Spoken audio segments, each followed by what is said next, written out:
Good morning dear student. पिछली class में आप लोगों ने देखा कि हमने भारतीय संविधान के भाग 1 के ऊपर चर्चा करी थी। अब ये जो हमारा वीडियो है वो बेसिकली संविधान की अनुसूचियों को लेकर है कि भारतीय संविधान की अनुसूचियों में किन किन चीज़ों का वर्णन है, या फिर एग्जाम पॉइंट ऑफ व्यू से अगर हम देखते हैं तो कौन कौन से ऐसे प्रश्न बन सकते हैं भारतीय संविधान की अनुसूचियों से। तो आइए देखते हैं। जैसा कि आप लोग देख पा रहे हैं, हम लोग भारतीय संविधान की अनुसूचियां पढ़ने जा रहे हैं। तो आइए शुरू करते हैं।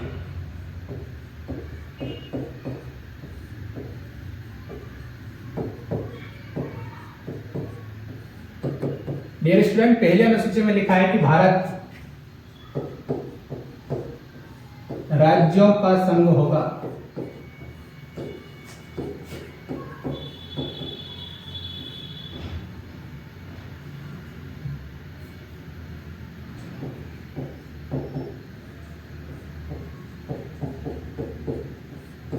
भारत राज्यों का संघ होगा, इसका मतलब क्या है कि भारत के अंदर जितने भी राज्य होंगे उन सभी का जो नियंत्रण है वो कहां से होगा? केंद्र से होगा। केंद्र अर्थात संघ से होगा। पहली अनुसूची में लिखा है कि भारत राज्यों का क्या होगा? संघ होगा। दूसरी अनुसूची,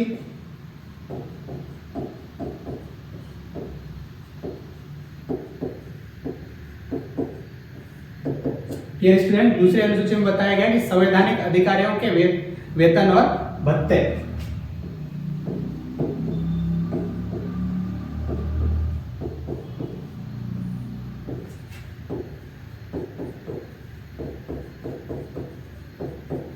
संवैधानिक अधिकारियों के वेतन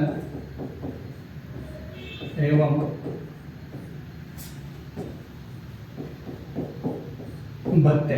संवैधानिक अधिकारी अर्थात राष्ट्रपति, उपराष्ट्रपति, राज्यपाल, मुख्यमंत्री और कैबिनेट मिनिस्टर अर्थात ऐसे समस्त व्यक्ति जिनका पद संविधान में वर्णित है, उन सभी के वेतन भत्ते, इनका वर्णन कहां पर किया गया डियर स्टूडेंट? अनुसूची 2 में। आइए देखते हैं तीसरी अनुसूची को।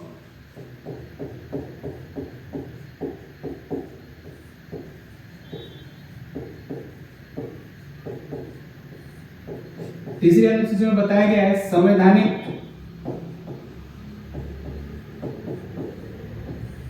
अधिकारियों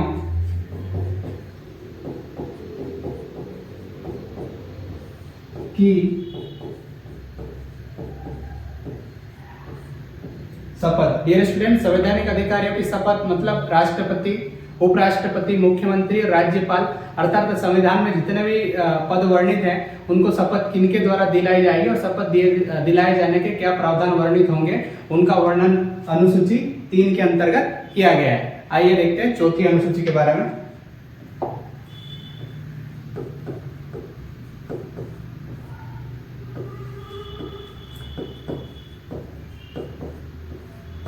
डियर स्टूडेंट, चौथी अनुसूची में राज्यसभा में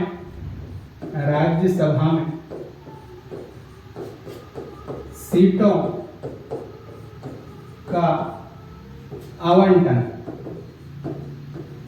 आवंटन अर्थात बंटवारा दर्शाया गया है। डियर स्टूडेंट, चौथी अनुसूची में राज्यसभा में सीटों का आवंटन दर्शाया गया। इसका मतलब यह है कि किस क्षेत्र से कितनी जनसंख्या पर या किस अनुपात में राज्यसभा में सदस्य जाएंगे और उनके लिए कितनी सीटें बांटी जाएंगी।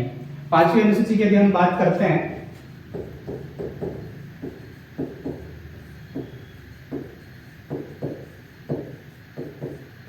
डियर स्टूडेंट, पांचवी अनुसूची में अनुसूचित जनजाति क्षेत्र, अनुसूचित जनजातीय क्षेत्रों में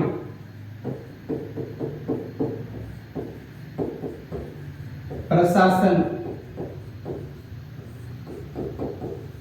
एवं नियंत्रण को दर्शाया गया है।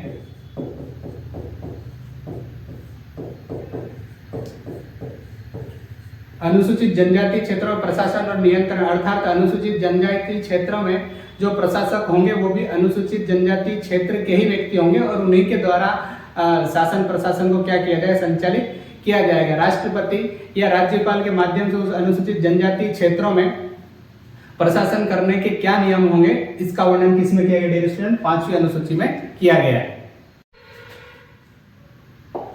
6वीं अनुसूची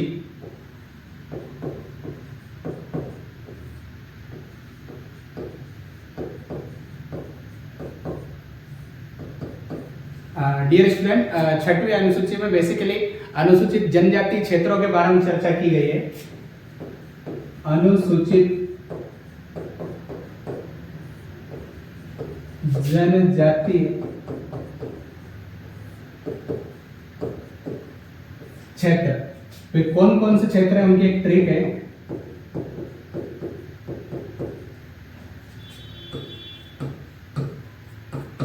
अमी मैत्री, ये हमारी ट्रिक है। अ से असम, मी से मिजोरम, फिर मे से मेघालय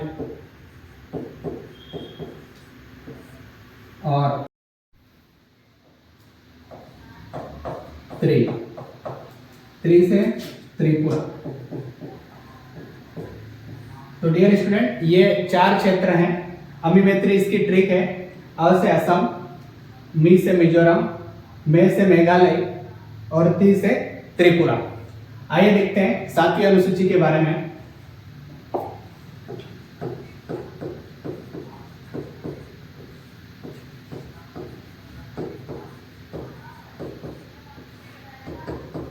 डियर स्टूडेंट, 7वीं अनुसूची में बेसिकली 3 सूचियों का वर्णन है।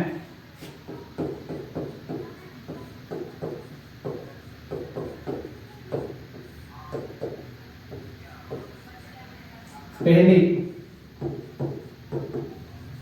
संघ सूची, दूसरी राज्य सूची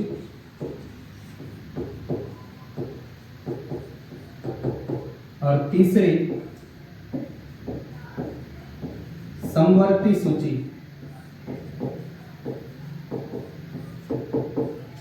डियर स्टूडेंट, संघ सूची अर्थात इसे केंद्र सूची करते हैं। केंद्र सूची में कानून बनाने का अधिकार, कानून बनाने का अधिकार केंद्र के पास होता है। किसके पास होता है? केंद्र के पास होता है। राज्य सूची में कानून बनाने का अधिकार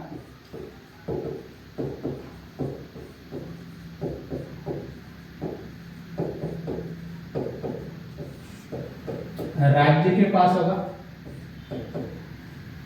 और समवर्ती सूची में राज्य एवं केंद्र दोनों मिलकर कानून बनाएंगे।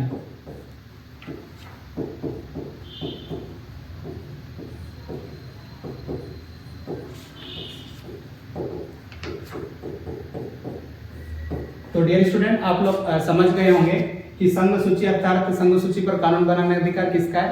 तो केंद्र सरकार का है। राज्य सूची अर्थात कानून बनाने का अधिकार किसका होगा? राज्य का होगा। और समवर्ती सूची अर्थात केंद्र और राज्य दोनों मिलकर इस पर क्या बनाएंगे? कानून बनाएंगे। आगे देखते हैं डियर स्टूडेंट 7वीं अनुसूची की कुछ महत्वपूर्ण बातें। यदि विषय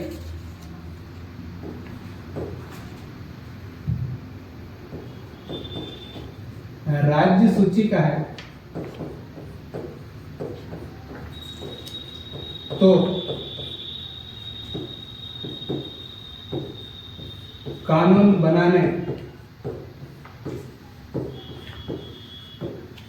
का अधिकार राज्य सरकार का होगा।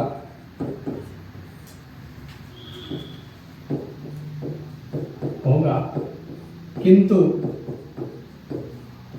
यदि विषय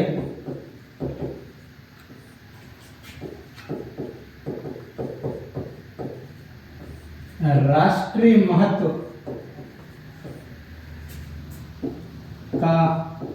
होगा तो उस पर कानून बनाने का अधिकार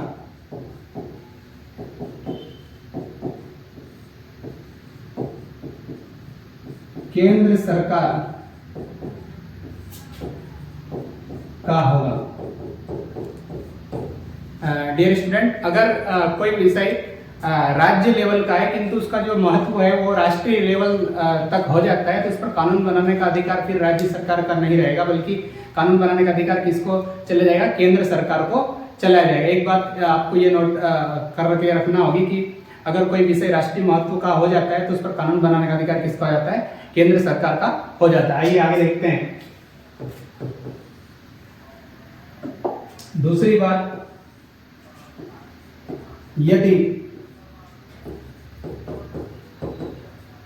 विषय समान है तो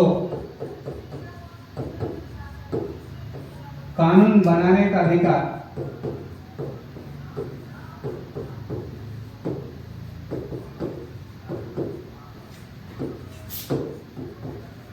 केंद्र सरकार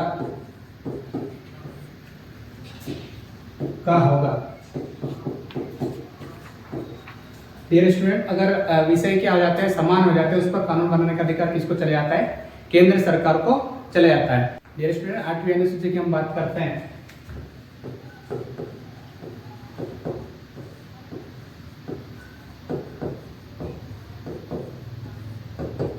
आठवीं अनुसूची में राजभाषाओं का वर्णन है।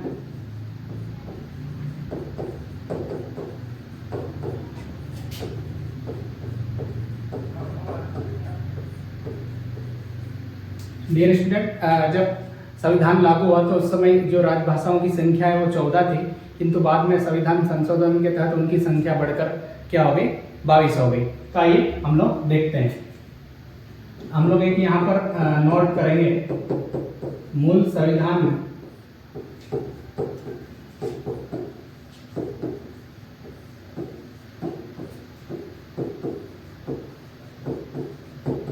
राजभाषाओं की संख्या 14 थी, किंतु बाद में बढ़कर 22 हो गई। तो डियर स्टूडेंट, 22 कैसे हुई? आइए हम इस बात को देखते हैं।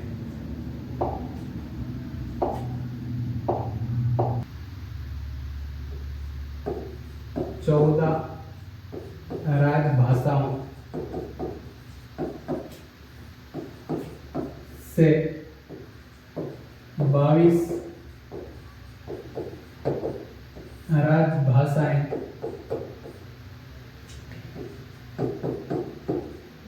निम्न संविधान संशोधन के तहत हुई।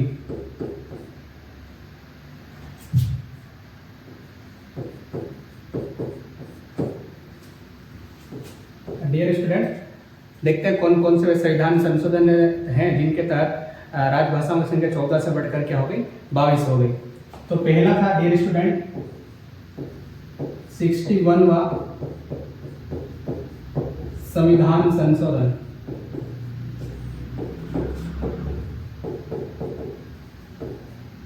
जो 1967 में हुआ।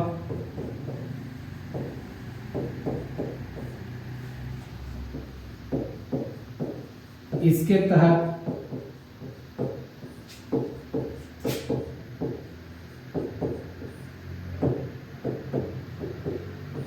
सिंधी भाषा को शामिल किया गया। तो डियर स्टूडेंट, 61वां संविधान संशोधन 1967 के तहत सिंधी भाषाओं को राजभाषा की श्रेणी में क्या किया गया, शामिल किया गया। 71वां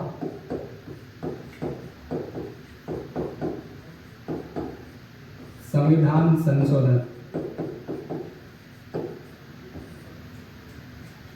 डियर स्टूडेंट, 71वां संविधान संशोधन के तहत 3 भाषाओं को जोड़ा गया। ये देखते हुए कौन कौन सी भाषा थी। इसकी एक ट्रिक है,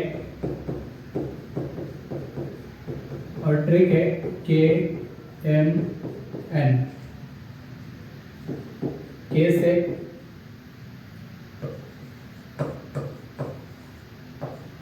कोंकणी, एम से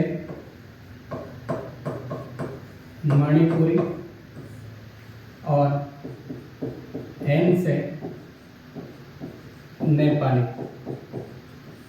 कोंकणी, मणिपुरी और नेपाली को 71वां संविधान संशोधन के तहत क्या किया गया, शामिल किया गया। डियर स्टूडेंट, ये जो 71वां संविधान संशोधन था, ये जो संविधान संशोधन था ये सन 1992 में संविधान संशोधन किया। डियर स्टूडेंट, कोंकणी, मणिपुरी और नेपाली को इस संविधान संशोधन के तहत क्या किया गया, जोड़ा गया। आइए आगे देखते हैं। तीसरा था 92वां संविधान संशोधन।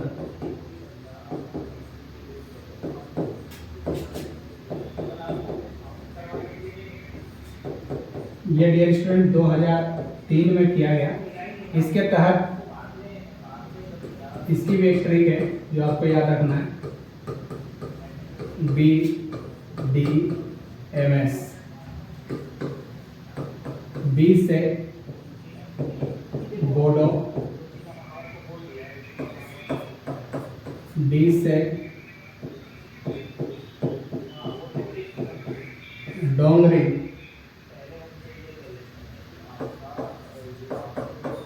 एम से मैथिली और एस से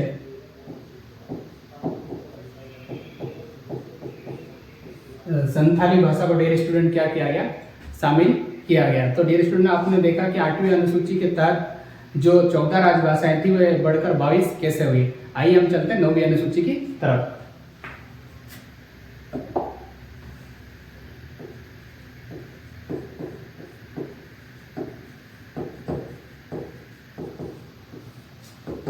डियर स्टूडेंट, 9वीं अनुसूची में बेसिकली भूमि सुधार प्रावधान है। आइए देखते हैं भूमि सुधार प्रावधान जो है उसके तहत किन किन नियमों का पालन किया जाता है, उसका जो वर्णन है वो 9वीं अनुसूची में किया गया है।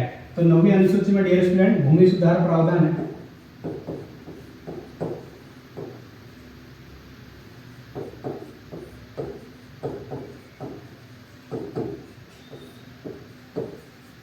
अर्थात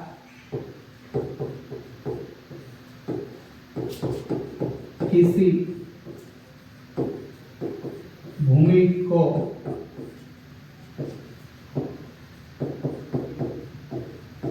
अधिग्रहित करने या ना करने की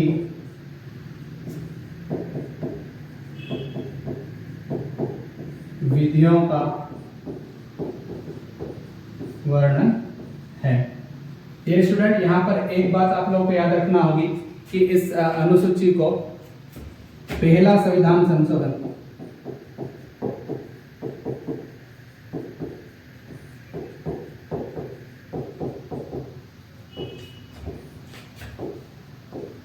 1951 में जोड़ा गया।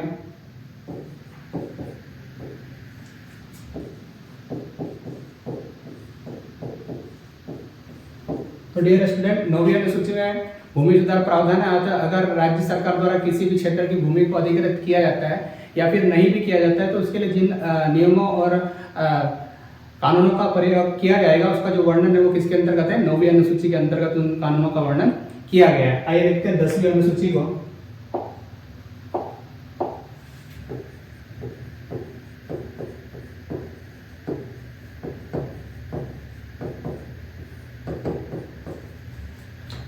10वीं अनुसूची में दल बदल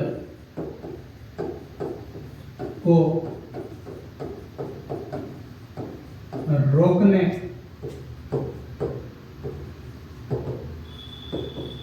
संबंधी कानूनों का वर्णन किया गया है। डियर स्टूडेंट, अगर कोई नेता किसी एक दल को छोड़कर दूसरे दल में जाता है तो उसके लिए किन नियमों, कानून, कायदों का पालन किया जाएगा, इसका जो वर्णन है वो किसमें है? 9वीं अनुसूची में किया गया है। और डियर स्टूडेंट, आपको यहाँ पर याद रखना होगा कि इसे 52वां संविधान संशोधन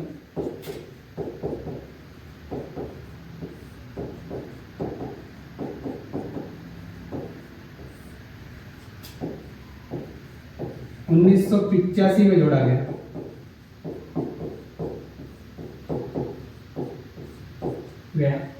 डियर स्टूडेंट, आप लोग 10वीं अनुसूची को भली भांति समझ चुके हैं। अब हम 11वीं अनुसूची की तरफ चलते हैं।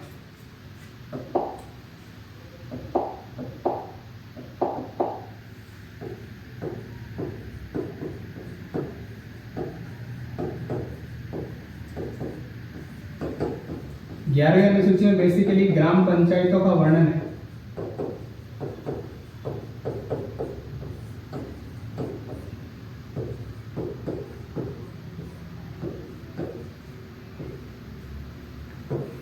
और इसे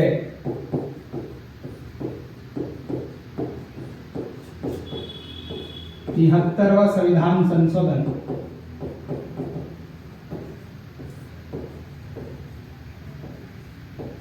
उन्नीस सौ 93 में जोड़ा गया। डियर स्टूडेंट, 11वीं अनुसूची में ग्राम पंचायतों का वर्णन है। ग्राम पंचायत तो जो है उनके अंतर्गत किन नियमों, कानून, कायदों का पालन किया जाएगा, उसका जो विस्तृत वर्णन देखने को मिलता है वो हमें कहाँ मिलता है? 11वीं अनुसूची में मिलता है। और इसे 11वीं अनुसूची को 73वां संविधान संशोधन 1993 में क्या किया गया? इसे जोड़ा गया। 12वीं अनुसूची की अगर हम बात करें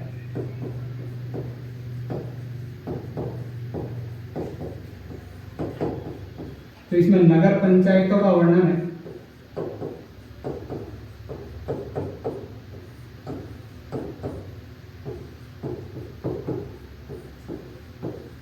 और इसे डियर स्टूडेंट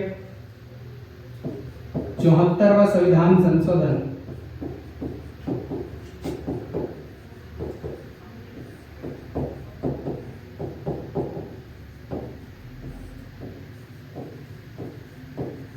उन्नीस सौ 93 में जोड़ा गया।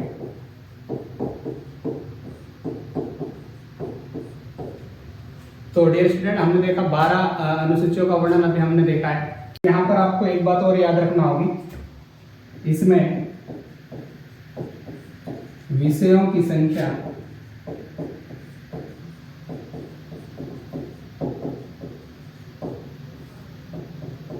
18 है।